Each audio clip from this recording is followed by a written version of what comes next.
Israel के प्रधानमंत्री Netanyahu बड़े संकट में फंसते दिखाई दे रहे हैं। एक तरफ तो इजराइल में उनके तख्ता पलट की साजिशें की खबरें सामने आ रही हैं, तो वहीं एक खबर ऐसी भी सामने आई है जिसने पूरी दुनिया को हिला दिया है।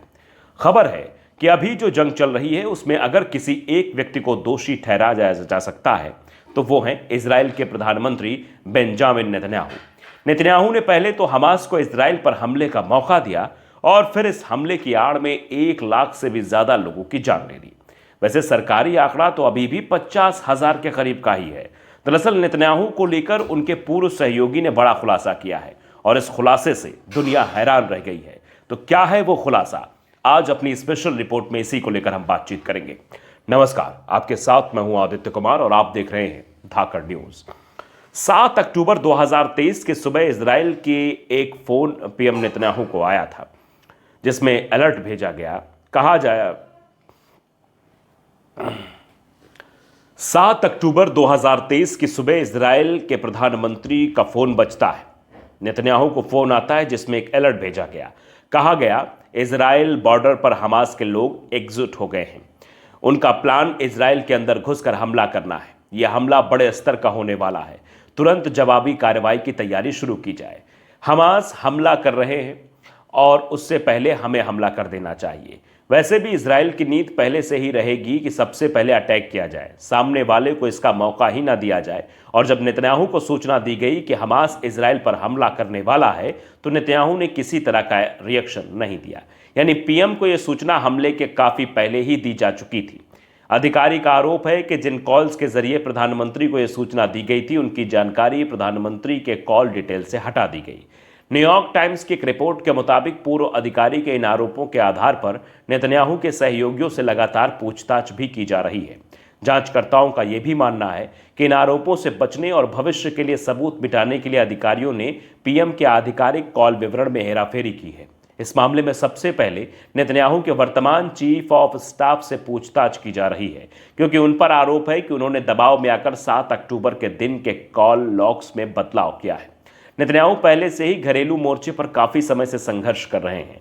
इस समय उन पर भ्रष्टाचार का मामला भी चल रहा है। कोर्ट ने उन्हें 2 दिसंबर को पेश होने का समन भी जारी किया है। इसके अलावा युद्ध के दौरान की गई गलतियों के कारण भी नेतन्याहू की लोकप्रियता इजराइल और पूरी दुनिया में लगातार कम होती जा रही है। ऐसे में नेतन्याहू पर हुआ यह खुलासा अब उनकी परेशानी को बढ़ाता दिखाई दे रहा है।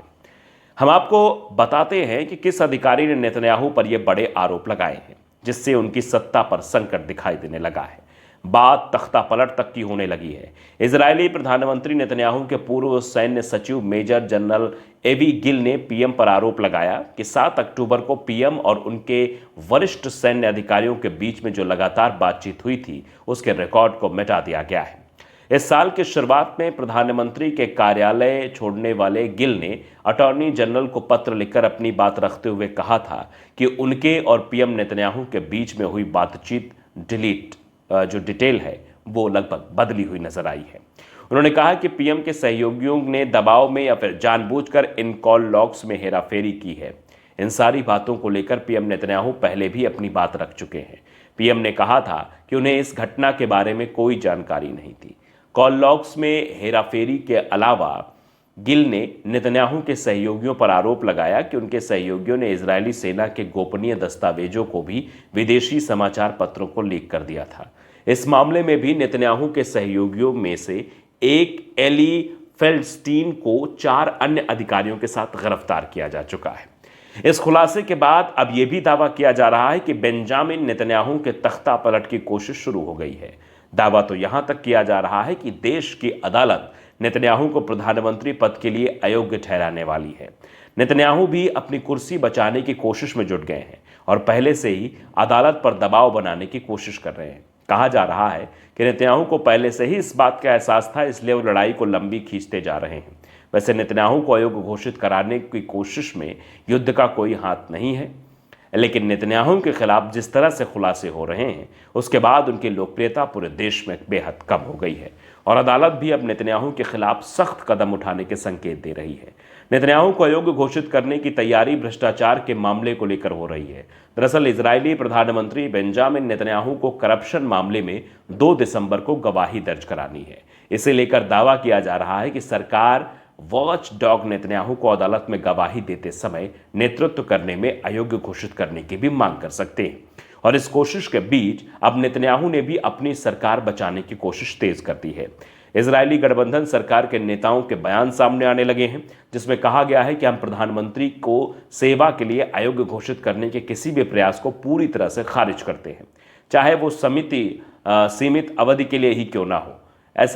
ऐसी किसी भी घोषणा का कोई कानूनी अधिकार नहीं है, ना कानूनी आधार है, इसलिए ये अमान्य है। ऐसे किसी भी कोशिश को तख्तापलट माना जाएगा। प्रधानमंत्री नेतन्याहू के खिलाफ मई 2020 से भ्रष्टाचार और धोखाधड़ी से जुड़े 3 मामलों में मुकदमा जारी है, जहां शिकायतकर्ता की तरफ से इसी साल अगस्त में अपनी ओर से सारी दलीलें पूरी कर ली गई हैं, तो वहीं प्रधानमंत्री की लीगल टीम बार बार उनकी गवाही को टाल रही है। इस देरी के लिए नेतन्याहू की आलोचना भी की जा रही, क्योंकि उन्होंने साल 2020 में ही एक समझौता साइन किया था, जिसके तहत मुकदमे का सामना करते हुए उन्हें प्रधानमंत्री पद पर बने रहने की अनुमति दी गई थी। लेकिन नेतन्याहू की टीम की ओर से बार बार की जाने वाली देरी के चलते ऐसा दावा किया जा रहा था कि सरकारी वॉचडॉग समूह नेतन्याहू को प्रधानमंत्री पद से अलग करने का दबाव डालने के लिए कोर्ट से अपील कर सकता है। जाहिर सी बात है कि नेतन्याहू इस समय कई तरफ से घिरते दिखाई दे रहे हैं। इस बीच अमेरिका में भी सत्ता परिवर्तन हो चुका है और इस सत्ता परिवर्तन का असर भी इजराइल पर साफ दिखाई दे रहा है। डोनाल्ड ट्रंप पहले ही साफ कर चुके हैं कि वो लड़ाई के पक्ष में बिल्कुल भी नहीं है और उन्होंने युद्ध विराम की कोशिश सत्ता संभालने से पहले ही शुरू कर दी है। दावा किया जा रहा है कि ट्रंप के दबाव में हमास ने युद्ध विराम की पेशकश भी कर दी है, तो लेबनान में हिजबुल्लाह भी अब इजराइल के साथ युद्ध खींचना नहीं चाहता है। वो शर्तों के साथ युद्ध विराम को तैयार है, लेकिन सबसे बड़ी चिंता इजराइल की तरफ से है, जो इस युद्ध को लंबा खींचना चाहता है, क्योंकि जब तक ये लड़ाई चलती रहेगी तब तक नेतन्याहू की कुर्सी बची रहेगी। लेकिन यह भी कहा जा रहा है कि नेतन्याहू बिना अमेरिकी मदद की लड़ाई को ज्यादा दिन तक नहीं लड़ पाएंगे, उन्हें भी अपने पैर पीछे खींचने ही होंगे। और जिस दिन युद्ध विराम होता है, नेतन्याहू की सरकार की उल्टी गिनती भी उसी दिन से शुरू हो जाएगी।